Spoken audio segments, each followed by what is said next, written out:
The game. Most people consider life a battle, but it is not a battle, it is a game. It is a game, however, which cannot be played successfully without the knowledge of spiritual law. And the Old and the New Testaments give the rules of the game with wonderful clearness. Jesus Christ taught that it was a great game of giving and receiving. Whatsoever a man soweth, that shall he also reap. This means that whatever man sends out in word or deed will return to him. What he gives, he will receive. If he gives hate, he will receive hate. If he gives love, he will receive love. If he gives criticism, he will receive criticism. If he lies, he will be lied to. If he cheats, he will be cheated. We are taught also that the imaging faculty plays a leading part in the game of life. Keep thy heart, or imagination, with all diligence, for out of it are the issues of life. Proverbs 4:23. This means that what man images, sooner or later externalizes in his affairs. I know of a man who feared a certain disease. It was a very rare disease and difficult to get, but he pictured it continually and read about it until it manifested in his body and he died, the victim of distorted imagination. So we see, to play successfully the game of life, we must train the imaging faculty. A person with an imaging faculty trained to image only good brings into his life every righteous desire of his heart. Health, wealth, love, friends, perfect self-expression, his highest ideals. The imagination has been called the scissors of the mind, and it is ever cutting, day by day, the pictures man sees there, and sooner or later he meets his own creations in his outer world. To train the imagination successfully, man must understand the workings of his mind. The Greeks said, "Know thyself." There are three departments of the mind: the subconscious, conscious, and superconscious. The subconscious is simply power without direction.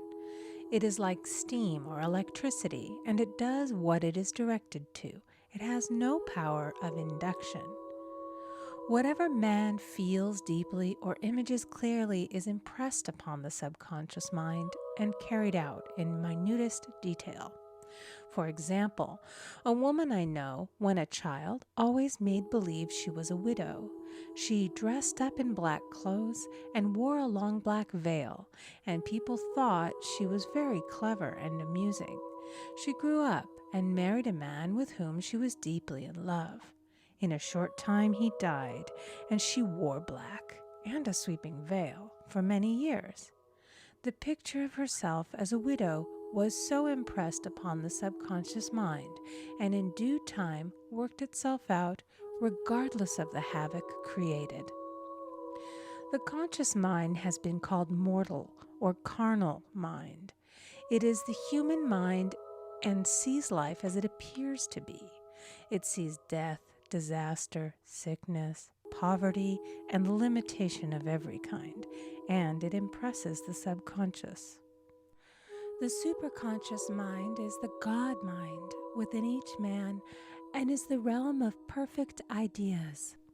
In it is the perfect pattern spoken of by Plato, the divine design, for there is a divine design for each person. There is a place that you are to fill and no one else can fill, something you are to do which no one else can do. There is a perfect picture of this in the superconscious mind. It usually flashes across the conscious as an unattainable ideal, something too good to be true. In reality, it is man's true destiny or destination flashed to him from the infinite intelligence which is within himself.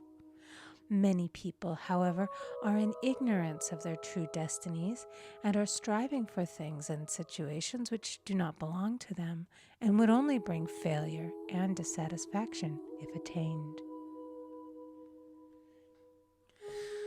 For example, a woman came to me and asked me to speak the word that she would marry a certain man with whom she was very much in love.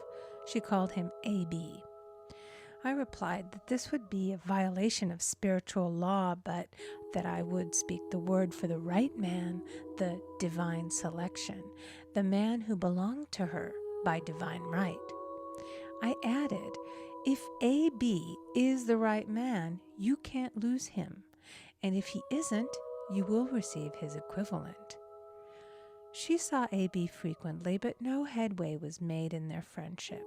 One evening she called and said, "Do you know, for the last week, A.B. hasn't seemed so wonderful to me." I replied, "Maybe he is not the divine selection. Another man may be the right one." Soon after that, she met another man who fell in love with her at once and who said she was his ideal. In fact, he said all the things that she had always wished A.B. would say to her. She remarked, it was quite uncanny. She soon returned to his love and lost all interest in A.B. This shows the law of substitution. A right idea was substituted for a wrong one. Therefore, there was no loss or sacrifice involved. Jesus Christ said, "Seek ye first the kingdom of God and his righteousness, and all these things shall be added unto you." And he said the kingdom was within man. The kingdom is the realm of right ideas, or the divine pattern. Jesus Christ taught that man's words played a leading part in the game of life. By your words ye are justified, and by your words ye are condemned. Many people have brought disaster into their lives through idle words. For example, a woman once asked me why her life was now one of poverty, of limitation. Formerly she had a home, was surrounded by beautiful things, and had plenty of money. We found she had often tired of the management of her home and had said repeatedly, "I'm sick and tired of things. I wish I lived in a trunk." And she added, "Today I am living in that trunk." She had spoken herself into a trunk. The subconscious mind has no sense of humor, and people often joke themselves into unhappy experiences. For example, a woman who had a great deal of money joked continually about getting ready for the poorhouse. In a few years, she was almost destitute, having impressed the subconscious mind with a picture of lack and limitation. Fortunately, the law works both ways, and a situation of lack may be changed to one of plenty. For example, a woman came to me one hot summer's day for a treatment for prosperity. She was worn out, dejected, and discouraged. She said she possessed just $8 in the world. I said, "Good, we'll bless the $8 and multiply them as Jesus Christ multiplied the loaves and the fishes." For he taught that every man had the power to bless and to multiply, to heal and to prosper. She said, "What shall I do next?" I replied, "Follow intuition. Have you a hunch to do anything or to go anywhere?" Intuition means intuition, or to be taught from within. It is man's unerring guide, and I will deal more fully with its laws in a following chapter. The woman replied, "I don't know. I seem to have a hunch to go home. I've just enough money for car fare."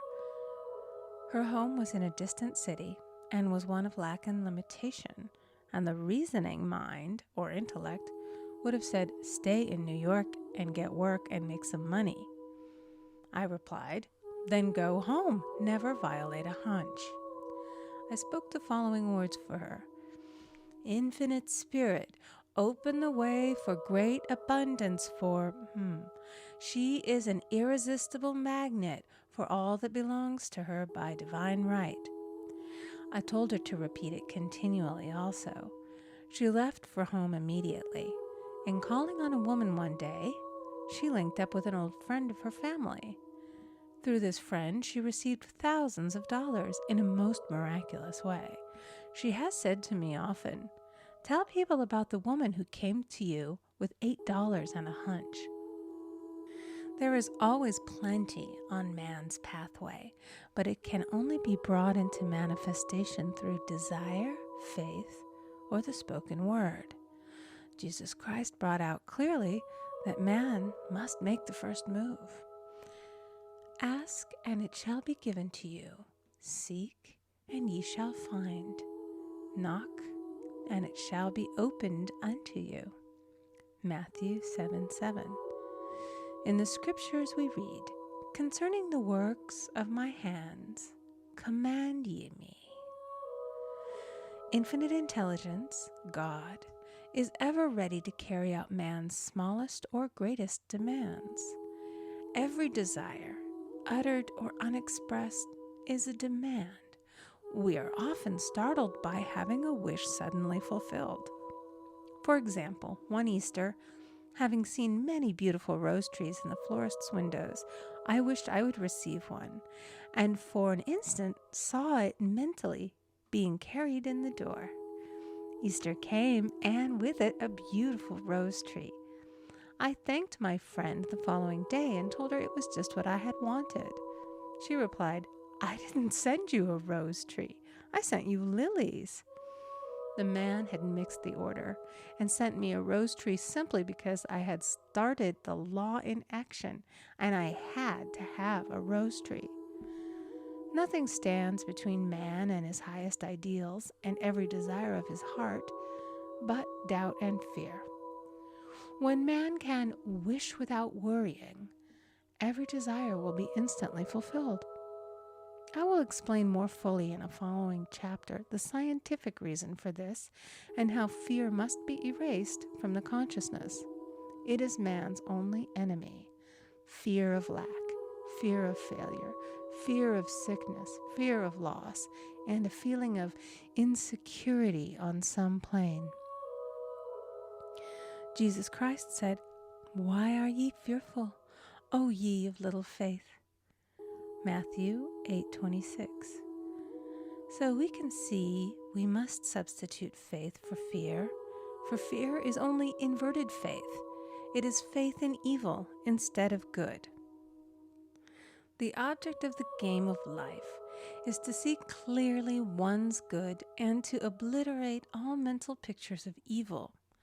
This must be done by impressing the subconscious mind with a realization of good. A very brilliant man who has attained great success told me he had suddenly erased all fear from his consciousness by reading a sign which hung in a room. He saw printed in large letters this statement: "Why worry? It will probably never happen." These words were stamped indelibly upon his subconscious mind, and he now has a firm conviction that only good could come into his life, and therefore only good can manifest. In the following chapter, I will deal with the different methods of impressing the subconscious mind. It is man's faithful servant, but one must be careful to give it the right orders.